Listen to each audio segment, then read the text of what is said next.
આની અંદર 20W40 engine oil નાખવાનું. અત્યારે નવું છે, એમાં અમે નાખીને અત્યારે 650 ml અંદર આવશે.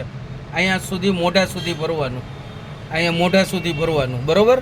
20W40 એન્જિન ઓઇલ 650 ml અત્યારે નાખેલું છે. પછી દર 50 કલાકે બદલાવાનું છે. પછી આના નોબ બરોબર હરખો બંધ કરી દેવાનો, પુશ કરી. આની અંદર કોરું પેટ્રોલ નાખી દેવાનું, કોરું પેટ્રોલ ઓઇલ વગરનું. એની અંદર 15 લીટરની ટાંકી આવશે, બરાબર. ત્યાર પછી આ પેટ્રોલનો કોક છે. આ રીતે આડો હોય એટલે પેટ્રોલ એન્જિનને મળશે નહીં, પણ જ્યારે ચાલુ કરવું હોય ત્યારે પેટ્રોલનો કોક આમ ઓન કરવાનો, બરાબર. અને ત્યાર પછી આવડા જેમ સ્કૂટરમાં ચોક હોય એવી રીતે આ ચોક છે. ત્યારે નવું જનરેટર હોય અને જ્યારે ઠંડુ એન્જિન હોય ત્યારે આને ચોક આપવાનો. ચોક આપ્યા પછી આની સેલ્ફ મારવાનો. સેલ્ફની અંદર આ અત્યારે ઓફમાં છે જનરેટર, અને આ ઓનમાં થયું, આ ઓન થયું. હવે સેલ્ફ આપવાનો છે. એ સેલ્ફની અંદર આ ચાલુ કરી લેવાનું. આવડું આ રન કરી દેવાનું, આ બાજુ રન કરી દેવાનું.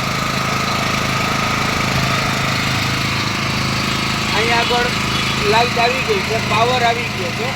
હું તમને અહીંથી એક પ્લગ મોકલીશ, એમાં આમાં પ્લગ મારી અને તમારું જે કંઈ સાધન ચલાવવાનું છે એ ચલાવવાનું, કરંટ આપી દેવાનો રહેશે.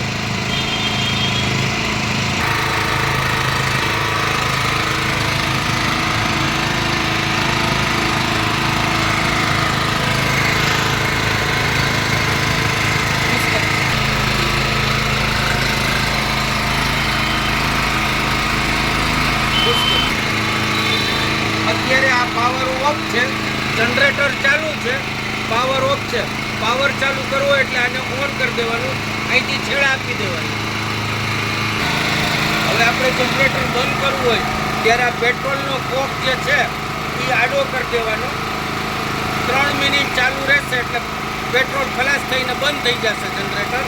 અહીંથી સ્વિચેથી બંધ નહીં કરવાનું, આ સ્વિચેથી બંધ નહીં કરવાનું, આ સ્વિચેથી બંધ નહીં કરવાનું. અહીંથી આ પેટ્રોલ બંધ થઈ ગયું. આવી રીતે થોડીક વાર હાલશે, ત્યાર પછી 2 મિનિટમાં તરત બંધ થઈ જશે.